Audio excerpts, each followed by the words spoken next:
Good evening students. Class 6 हम social study पढ़ रहे हैं। लास्ट टाइम हमने फर्स्ट चैप्टर पढ़ रहे थे और आज भी हम फर्स्ट चैप्टर पढ़ रहे थे। उसमें कुछ अधूरा रह गया और उसमें अधूरा है द प्लैनेट्स। अब प्लैनेट्स के बारे में पढ़ रहे थे। प्लैनेट्स में है all the 8 planets of our solar system. कितने टोटल 8 प्लैनेट हैं, जैसे Mercury, Venus, Earth, Mars, Jupiter, Saturn, Uranus and Neptune. ये सब क्या करते हैं, सन के आसपास चक्कर लगाते हैं।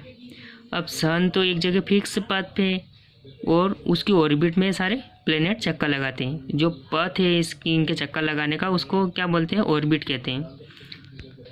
इन सारे प्लेनेट के अपनी अपनी ऑर्बिट होती है और ये सब सारे सन के आसपास चक्कर लगाते हैं। अब ऑल द प्लेनेट का स्पेरिकल इन शेप, सारे प्लेनेट शेप में कैसे स्पेरिकल है।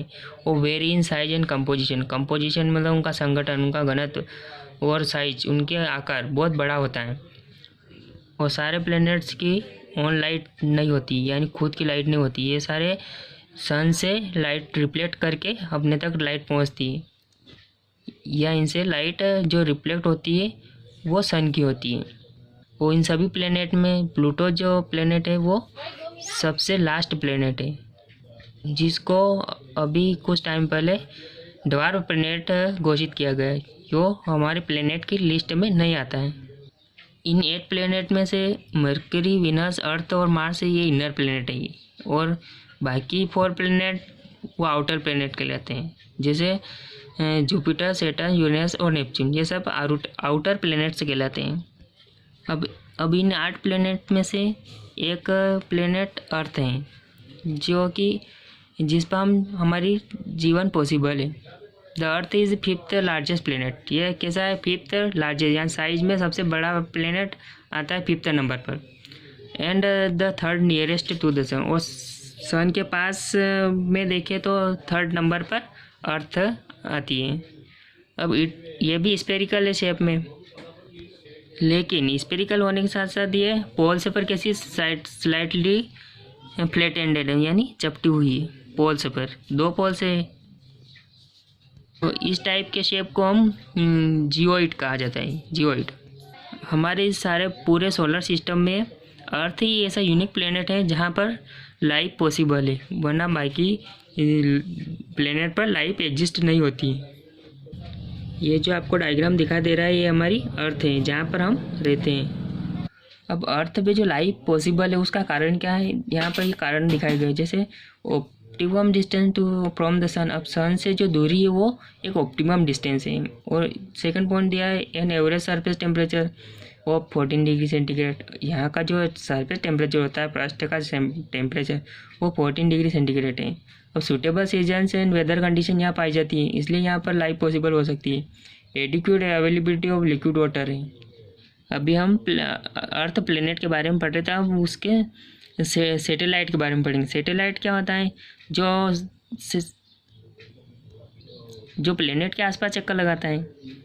जैसे प्लेनेट तो सन के आसपास चक्कर लगाते हैं, लेकिन सैटेलाइट जो होते हैं वो प्लेनेट के आसपास चक्कर लगाते हैं। अब in general satellite is anything that orbit something else as. वो सैटेलाइट जो अर्थ प्लेनेट के आसपास चक्कर लगाता है उसकी भी एक ऑर्बिट होती है। जैसे एग्जांपल दिया है, the moon orbit the earth is a satellite. जो अर्थ के आसपास एक सैटेलाइट चक्कर लगाता है जिसका नेम क्या है, मून। हाँ, अब प्लेनेट के समान ही सैटेलाइट की भी ऑन लाइट नहीं होती, वो भी दूसरे से लाइट लेकर रिफ्लेक्ट करते हैं, सन से लाइट लेकर। आजकल जो सैटेलाइट है वो मैन मेड भी होते हैं। नेचुरल सैटेलाइट तो जैसे मून है, अब मैन मेड सैटेलाइट भी है जो क्या करते हैं, study weather condition, development, communication, take photographs and map large areas of the Earth. Moon satellite के अलावा हम बाकी बात करें, Jupiter, Saturn, Uranus, Neptune and Mars है मेनी मून्स। अब इनके जो सैटेलाइट है बहुत सारे, अनेक मून्स हैं इनके भी। अब वाइल मर्क्यूरी एंड वीनस है नो मून्स। सिर्फ मर्क्यूरी और वीनस ऐसा प्लेनेट है जिसके एक भी मून नहीं है, यानी एक भी सैटेलाइट नहीं है। सिर्फ अर्थ ऐसा है जिसका एक मून है। जैसे हम अर्थ की सैटेलाइट की बात करें, द अर्थ मून, जो मून है ना, earth moon is a brightest object in the night sky. जो कि हमें रात के समय एक सबसे चमकीला ऑब्जेक्ट दिखाई देता है, वो मून होता है।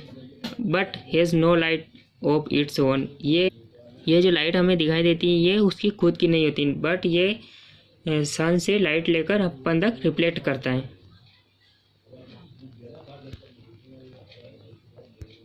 अब मून की हम डायमीटर की बात करें तो इसका डायमीटर होता है 1/4 पार्ट ऑफ द अर्थ, यानी अर्थ का एक चौथाई हिस्सा इसका सैटेलाइट ही है। अब अर्थ से इसकी दूरी की बात करें तो इसकी दूरी है 3,84,400 किलोमीटर है, जो अर्थ से इसकी दूरी है। इस डायग्राम में आपको जो दिखाई दे रहा है फेजेस ऑफ मून है। इसमें क्या होता है, हर दिन अलग अलग टाइप से हमें मून दिखाई देता है, अलग अलग फेज है उसके। अब हम एस्ट्रॉयड की बात करते हैं। कभी कभी हमारे धरती पर भी एस्ट्रॉयड टकराते हैं। जैसे हम एस्ट्रॉयड की बात करें तो ये मार्स और जुपिटर के बीच की जो ऑर्बिट, मार्स और जुपिटर की जो ऑर्बिट है उसके बीच में प्लेनेट के समान ही अनेक छोटी छोटी बॉडीज़ बॉडीज़ रिवॉल्व करती हुई पाई जाती है, सन के आसपास चक्कर लगाती हुई पाई जाती है। तो इन बॉडीज़ को हम एस्ट्रॉयड कहते हैं या प्लेनेटॉइड्स कहते हैं। ये जो बॉडीज़ होती हैं ये कि कुछ टाइम से बहुत सारे टाइम पहले प्लेनेट के ही टुकड़े हुए थे। लार्जेस्ट एस्ट्रॉयड की बात करें तो है केरेस। मेटियोर्स से क्या होते हैं, meteors are the smaller pieces of rocky material. ये रॉकी मटेरियल है चट्टानों की, और जब ये हमारे अर्थ के इन्वायरमेंट में इंटर करते हैं तब इनसे बहुत लाइट निकलती है, light flashing across the sky. मतलब स्काई में हमें एक लाइट चमकती हुई दिखाई देती है जिसे हम शूटिंग स्टार्स के नाम से जानते हैं। अब हम कॉमेट्स की बात करें तो कॉमेट्स से क्या होता है, बाल्स के समान की डस्ट की एक बॉल होती है जो फ्रोजन गैसेस से भरी हुई होती है, और उसके पीछे हमें एक पोस्ट टाइप दिखाई देता है। और ये भी around the sun in the elongated orbits, ये भी एक बहुत ही बड़े ऑर्बिट में सन के आसपास चक्कर लगाते हैं। अब the ice changes to gas, इनका जो आइस होता है वो गैस में चेंज होता था when it comes near the sun, जब सन के पास जाते। सन के पास जाने से हीट के कारण इनकी जो आइस होती है वो गैस में चेंज हो जाती है और वो वेपोराइज होने लग जाती है, और जिससे हमें इसके पीछे क्या दिखाई देती है, एक लॉन्ग टेल ऑफ गैस दिखाई देती है। इसलिए एक मोस्ट फेमस कॉमेट है जिसका नेम हेली कॉमेट्स है, जिसे हम हेलो धूमकेतु के नाम से जानते हैं, जो कि हर 75 से 76 ईयर्स में हमें आसमान में दिखाई देता है। Thank you.